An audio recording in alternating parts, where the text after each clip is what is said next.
दाऊद कहता है, जब उसे पता चलता है, उसका बाप कहता है दाऊद जा और अपने भाइयों को देख क्या, ये रोटी ले जा, पनीर ले जा, ये ले जा। अच्छा ठीक है, मैं जाता हूं। अपनी थोड़ी सी भेड़ बकरियों किसी के पास छोड़ के दाऊद जाता है। रास्ते में इंजॉय करता करता बेचारा बच्चा था, वो जाता है और उसे पता चलता है कि एक गोलियत नाम का वीर बलिष्ठी योद्धा वो परमेश्वर की सेना को ललकार रहा है और उनको बोल रहा है कि एक जना तुम में से आके मुझसे लड़ो, अगर तुम जीत गए हम सब तुम्हारे अधीन, अगर मैं जीत गया तुम सब इस्राएली हमारे अधीन। कोई जाता नहीं। शाऊल भी डर रहे हैं, उसके बच्चे भी डर रहे हैं, बड़े बड़े योद्धा भी डर रहे हैं। और दाऊद को पता चलता है, शाऊल आज्ञा ढिंडोरा पिटवाता है, कहता है जो कोई उस गोलियत को मारेगा मैं उससे अपनी बेटी की शादी कर दूंगा, उसके पिता को टैक्स फ्री कर दूंगा, उसे तरह तरह के उसको इनाम दूंगा।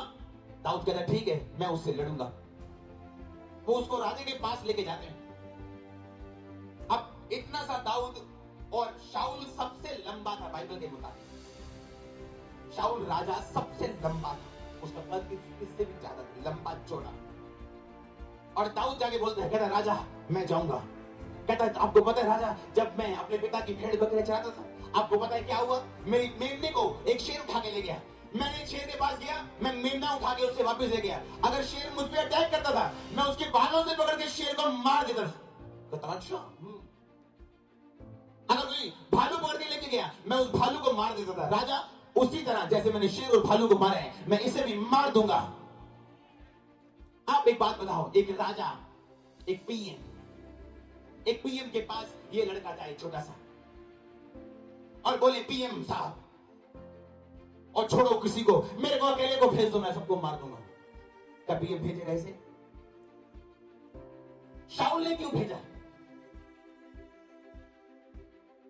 क्योंकि जो दाऊद के मुंह से निकल रहा था वो ऑर्डिनरी वर्ड्स नहीं थे,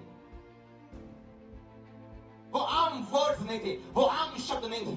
अभी भी जब आप वचन सुन रहे हैं, आपको पता है ये वचन इंसान के नहीं। क्या आपको सामर्थ महसूस नहीं होती? कितने मेरी बात को समझ रहे हैं? जब वो वचन बोल रहा था, गवाही दे रहा था, राजा को पता था कि नहीं, इस परमेश्वर की प्रेजेंस इस लड़के के साथ है। और उसने एक्सपीरियंस किया था अपनी पास्ट लाइफ में कि जब परमेश्वर की हुजूरी उसके साथ थी, उसने बड़े बड़े राजाओं को मारा था। शाऊल उसको मार सकता था, पर अब मार क्यों नहीं हो रहा था? क्योंकि अब परमेश्वर का वचन उसके साथ मिला हुआ नहीं था। अब वो परमेश्वर से दूर था, उसकी प्रेजेंस से दूर था, और वो जानता था कि सिर्फ परमेश्वर की आत्मा ही जीत दिलवाती है और कोई नहीं। और जब दाऊद अपनी गवाही दे रहा था, उसको स्मेल आई प्रेजेंस की, अनवाइंटिंग की, कि नो दिस बॉय इज अनवाइंटेड, कि ये स्मेल आती मुझे इससे अभिषेक की, ये आम नहीं। कहता जा मेरी तलवार ले जा, मेरा टोप ले जा, मेरे कपड़े ले जा। वो पहनता, कहता नहीं राजा, मुझसे नहीं चला जाएगा, इससे मैं अपने तरीके के साथ जाऊंगा। और थोड़े सेकंड्स में गोलियत उसके पांव के नीचे था, गर्दन कटा हुआ। हालेलुया। अपने वर्ड्स को यूज करो। जो आज आपकी प्रॉब्लम है, आपकी पिछली गवाही, उन वर्ड्स को काटने का हथियार है आपके पास।